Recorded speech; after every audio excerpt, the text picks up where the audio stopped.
এই ধরনের খাবার কি বাসায় এনে খাওয়া উচিত নাকি রেস্টুরেন্টে বসে খাওয়া উচিত? আর কিসের সেলিব্রেশনের জন্য আমরা আজকে এই খাবারটা বাসায় অর্ডার করেছি আর বাসার খাবারটা কেমন হয়েছে সব কিছু থাকছে আজকের ভিডিওতে। আসসালামু আলাইকুম আপনাদের সবাইকে। আপনারা সবাই কেমন আছেন? আমি আলহামদুলিল্লাহ ভালো আছি।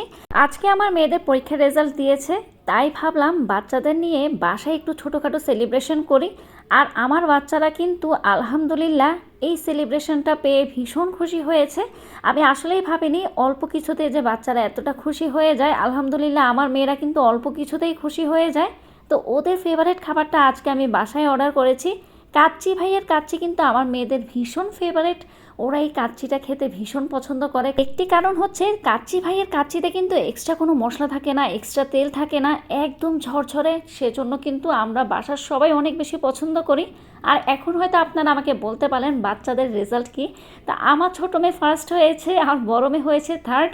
আলহামদুলিল্লাহ দুজনে কিন্তু ভীষণ ভালো রেজাল্ট করেছে। সেজন্যই কিন্তু ওদের বাবা আমাকে বলল কাচ্চি ভাইয়ের কাচ্চি যাতে আমি বাসায় অর্ডার করি। কাচ্চির সাথে খাওয়ার জন্য আমি সব সময় বাসায় একটি আচারি সালাদ করি। তো সেই আচারি সালাদটাই কিন্তু আজকে করেছি। যেহেতু কাচ্চি অর্ডার দিয়েছি, এই সালাদটা তো মিস করা যায় না।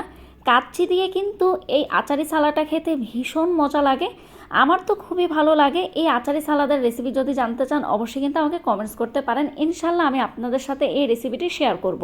তো প্রথমেই আপনাদের ভাইয়ার জন্য আমি প্লেটটা সাজিয়ে নিচ্ছি। আপনাদের ভাইয়াকে সার্ভ করার পরে এখন আমি নিয়েছি আমার জন্য। আমরা অনেকেই মনে করি আউটলেটে বসে খেলে ওরা হয়তো বেশি পরিমাণে দেয়, আর বাসায় আমরা যখন অর্ডার করি তখন হয়তো ওরা পরিমাণে কম দেয়। এই ধারণাটা কিন্তু আসলেই একদমই ভুল। ওরা ওদের আউটলেটে যে পরিমাণটা দেয় সে পরিমাণটা কিন্তু আপনাদেরকে বাসায়ও দিবে। তো আপনারা যারা আউটলেটে গিয়ে খেতে পারবেন না, আমার মতো বাসায় বসে আরাম করে খাবেন, কোনো চিন্তা নেই। আমি না শুধু, আমার বাসার সবাই কিন্তু খুব বেশি পছন্দ করে কাচ্চি ভাইয়ের কাবাব। সাথে যদি এই জালি কাবাবটা না থাকে তাহলে তো ভালোই লাগে না। এই জালি কাবাবটা একদম বিয়েবাড়ি জালি কাবাবের মতো। সেজন্য কিন্তু আমি যখনই বাসায় কাচ্চি অর্ডার করি সাথে কিন্তু জালি কাবাবটা অর্ডার করি। বাচ্চাদের খুশির জন্য জাস্ট ছোটোখাটো একটা সেলিব্রেশন করেছি। অবশ্যই কিন্তু আপনার সবাই আমার বাচ্চাদের জন্য দোয়া করবেন, ওরা যাতে ভবিষ্যতে আরও ভালো রেজাল্ট করে, মানুষের মতো মানুষ হয়। আজকের জন্য আল্লাহ হাফেজ।